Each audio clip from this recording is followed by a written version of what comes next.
అన్న మీ పేరు? మా పేరు లింగమూర్తి సార్. ఇప్పుడు రాబోయే ఎన్నికల్లో మీ ఓటు ఎవరికి వేస్తారన్న? మేము మొత్తం టీడీపీకే సార్. ఎందుకు వేస్తారు? ఎందుకు ఇస్తామంటే ఫస్ట్ ఇంత రేట్ తక్కువ ఉండే, కోట్లు వచ్చి 2 రూపాయలు కోట్లు ఉన్నాయి. ఇప్పుడు ఎంత ఉన్నాయి? ఇప్పుడు ఎంత ఉంది సార్ చెప్పండి. మీరే తాగేది? మేము తాగుతామని మేము చెప్తున్నాం ఆ మాట. కానీ ఇప్పుడు 200 కోట్లు ఉంది. మ్యాక్సిమం ఎంత ఉంది? బార్ షాపులో పోతే 350 రూపాయలు ఉంది. ఓఎన్సీలో పోతే 200 ఉంది. మేము అమ్మని తగ్గిస్తున్నాం. కష్టపడి పొద్దునంటే సాయంకాలం వరకు నేను సాకుల పిల్లోడిని పొద్దున సాయంకాలం వరకు ఇచ్చి చేసుకుంటా. ఏదో కొద్దిగా తాగాలని మేము వచ్చినాము. అంత రేట్లు ఎక్కువ ఉంటే ఏం చేయాలి? మేము ఏం చేయాలి చెప్పు. అప్పుడు ఎంత ఉన్నాయి? హెచ్డి కోటర్ ఎంత ఉన్నాయి? మీరే చెప్పాలి. అంతా హెచ్డి కోటర్ ఎంత ఉన్నాయి? 60 రూపాయలు ఉన్నాయా? ఇప్పుడు ఎంత అయింది? ఎంత అయింది ఇప్పుడు? ఇప్పుడు వచ్చేసి 200 అయినది. కానీ 190. మళ్ళా ఏం చేసుకోవాలి మేము? ఎట్టగలబడాలి వీటు? మీకు సంక్షేమ పథకాలు వస్తున్నాయి కదా, రావట్లేదా? సంక్షేమ పథకాలు ఏడుస్తున్నాయి సార్. నాకు ఫస్ట్ నుండి ఆరోగ్యం బాగాలేదు. పింఛన్ రాయమంటే ఈ కంసరుడు ఈయన ఉన్నాడు. కంసరుడు కానీ ఈయన కంసరుడు ఏమి రాయలే కలం ఆ మాట అని చెప్తున్నా చూడు. ఏ వాటి మీది? ఈ వాటే. వాటి పేరు ఏం పేరు? 7వ వాటలే. మాకు పింఛన్ కానీ ఎవరు రాలేలే. వాలంటీర్ వచ్చి అడుగుతారు కదా మీ ఇంటికి పెన్షన్ ఇస్తారు కదా, వాలంటీర్ వచ్చి అన్నాడు. వారంటీ అది ఆడపిల్ల. వాళ్ళు వచ్చి ఏమని సరే 10 సార్లు చెప్పిన, ఏమమ్మా నాకు పింఛన్ రాయరమ్మా, ఇది ఇరమ్మా అని బంగా పోయినా. ఇంటికాడికి వచ్చింది వచ్చింది నా పింఛన్ రాయమన్నా, నీకు ఆయాసం నీకు ఇది ఉంది కదా అని ఆ కాలం నానినా కంసం నానిన అందరూ అయినా ఎవరు పింఛన్ ఆయాసము ఊపిరితిత్తులు బంగా పోయినాయి. మొత్తం రిపోర్ట్ చూపించిన, రిపోర్ట్ కానీ మొత్తం చూపించినాను. కానీ పింఛన్ మటుకు రాలే నాకు. అయ్యాసం పింఛన్ మొత్తం ఉందనే అడిగినాను. వాళ్ళు రాయనన్నారు. ఇటు ఈ సత్తువైనా కానీ ఏడ కానీ గవర్నమెంట్ హాస్పిటల్ పోతే అవి మొత్తం వారంటీ చేతిలో ఉండిపోన్నారు. కంసరోడ్ దగ్గర పోతే మొత్తం వారంటీ చేతిలో ఉండిపోన్నారు.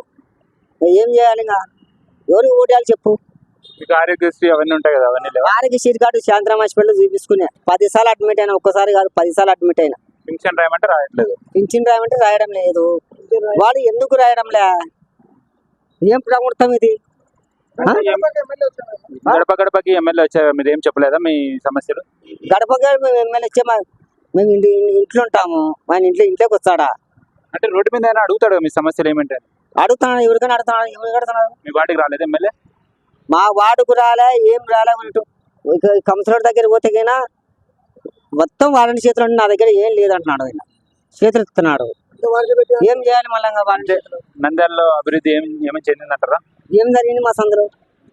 ఏం జరిగింది చెప్పండి. ఏం లేదు. గత ఎన్నికల్లో ఏ ఊరికి ఓటేశారు మీరు? కొత్త టీడీపీకే. ఈసారి ఈ ఇంటికి కూడా టీడీపీకే. ఎందుకు టీడీపీకి? టీడీపీకి ఎందుకంటే వచ్చినాడు కానీ రేట్లనే తగ్గుతాయి. రేట్లు తగ్గుతాయి. అన్ని రేట్లన్నీ మొత్తం తగ్గిపోతాయి. రేట్లన్నీ మొత్తం తగ్గిపోతాయి. మందు రేట్లనే కాదు, మందు రేట్లు తిని వస్తువులు మొత్తం తగ్గుతాయి. మందు అంటే ఏం అమ్మపోగు, మనం తాగుతాము వస్తాము అది కాదు. తినే రేట్లు తగ్గినా అనుకో. ఇంట్లో ఆడపిల్లలు ఉంటారు. నాకు 3 ఆడపిల్లలు. పింఛన్ రాయమంటే రాయలే. ఆడపిల్లలు పెళ్లి నిక్కినారు. ఏం చేయాలి? ఇటు వచ్చి కూర్చున్నావు. ఇటు ఆయాసం ఊపిరితిత్తులు బంగమయ్యి. ఇప్పుడు ఎవరు చేయాలి? అదే తెలుగుదేశం వచ్చిననుకో, ఏదో వాళ్ళ కాళ్ళు పట్టుకున్నాం అనుకో, మనం ఏదో ఒకటి చేస్తారు. రేట్లు తగ్గుతాయి. ఆడపిల్లల పెళ్ళిళ్ళకి కానీ వస్తాయి. ఇప్పుడు కూడా జగన్ ఇస్తున్నాడు కదా పెళ్లిళ్ళకి డబ్బులు. పెళ్లి కానుక ఎవరు ఇస్తున్నారు? పెళ్లి కనుక ఎవరు ఇస్తున్నారు చెప్పయ్యా? వైసీపీ ప్రభుత్వం. వైసీపీ ప్రభుత్వం ఎవరికి ఇస్తున్నారు? పెళ్లి కానుకనే ఉంది కదా, పెట్టారు కదా. ఎవరు పట్టించుకుంటున్నారు? పట్టించుకుంటోడు ఎవరు? అది చెప్పండి ముందుగల. అంటే ఎవరు పట్టించుకోవట్లేదు మిమ్మల్ని? ఎవరు పట్టించుకున్నారు? పాప పెళ్లి చేయాలంటే ఎంత అవుతుంది? కనీసం అంటే మేము బీదల మేలే, సాకనోళ్ళం. 2 లక్షలు ఖర్చు కానీ ఎవరు ఇస్తారు? ఇస్తున్నారా మాకు?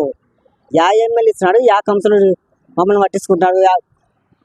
మళ్ళీ వారంటీ వాళ్ళు ఏం పట్టించుకుంటున్నారు?